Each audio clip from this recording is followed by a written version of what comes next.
devocionais A Bíblia Toda em um Ano.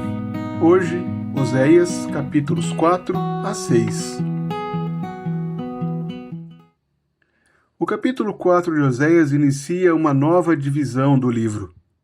Até o capítulo 3, o Senhor tem falado ao seu povo por meio da vida de Oséias. O relacionamento de Oséias e Gomer refletia Deus com seu povo.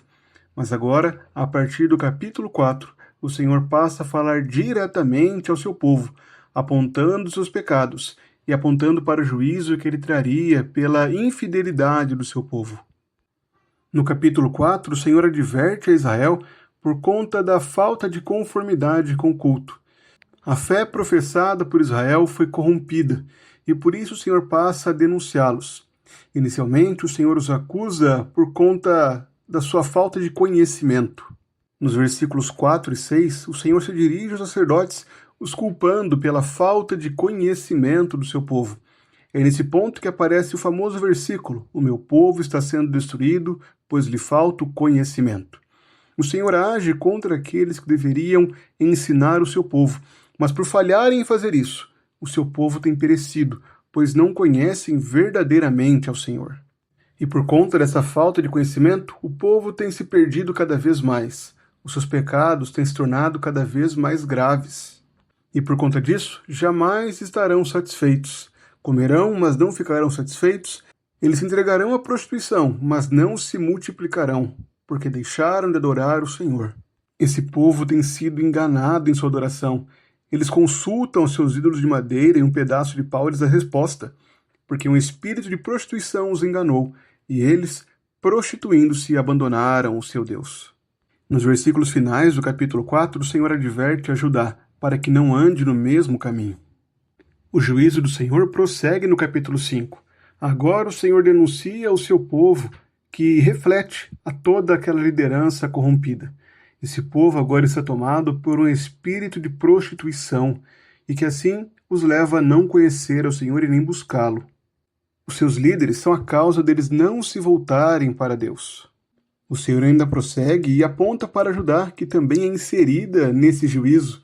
Efraim se tornará em desolação no dia do castigo, e os príncipes de Judá são como os que mudam os marcos, e assim o Senhor derramará o seu furor sobre eles como água. Tanto o reino do sul, Judá, quanto o reino do norte estão sob o juízo do Senhor por conta dos seus pecados, pela falta de conformidade com o Senhor. O capítulo 6 continua essa ideia advertindo sobre o arrependimento falso.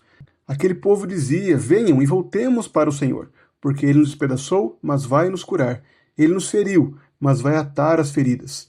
Mas tudo isso era engano, pois aquele povo não queria conhecer ao Senhor. O Senhor está repreendendo o seu povo, pois o que Ele deseja não é aquilo que o povo oferece.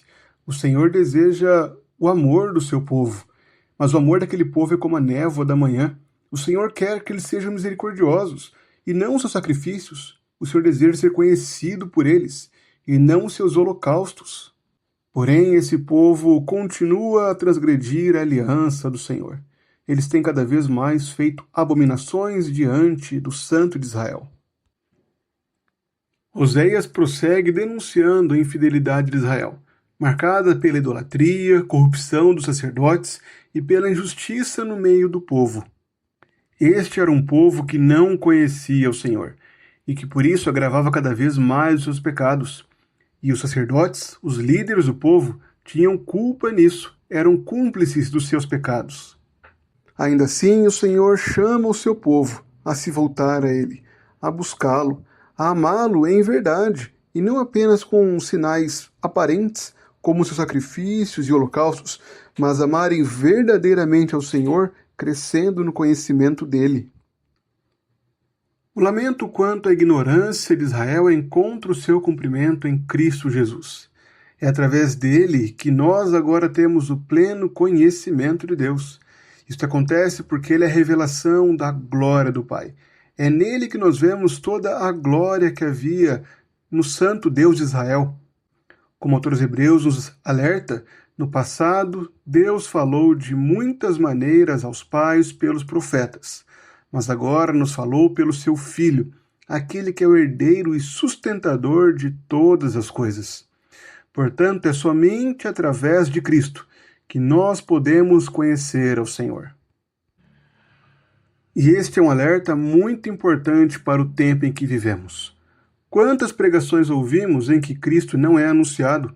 Quantas vezes as pessoas tomam suas Bíblias e leem sobre muitas coisas aplicando diretamente a elas, mas se esquecem que o alvo principal das Escrituras é apontar a pessoa e a obra de Cristo Jesus. É somente através do Senhor Jesus Cristo que nós podemos adquirir um conhecimento correto sobre Deus. É somente por meio da sua obra redentora que nós somos trazidos de volta à vida. Somos feitos habitação do Espírito Santo e assim podemos conhecer o nosso Deus. Hoje somos chamados ao arrependimento, a analisarmos a nossa vida. Será que realmente temos conhecido o Senhor? Será que a nossa fé tem sido sustentada pelo conhecimento de Deus? Ou tem sido uma fé superficial, uma religiosidade sem profundidade, sem conhecimento de Deus? O Senhor hoje nos chama ao arrependimento, a buscarmos a graça que é em Cristo, a sermos cada dia mais conformados a Ele, pois é através da obra dele que nós desfrutamos da restauração completa. Somos convocados a viver em fidelidade, amando a Deus em verdade, pois Cristo agiu em nós. Não devemos viver como uma névoa passageira que ama a Deus, mas logo se dispersa, mas que o nosso amor seja firmado na aliança com Cristo e na obra que Ele realizou em nós, para que assim prossigamos em conhecer e amar cada dia mais a Deus.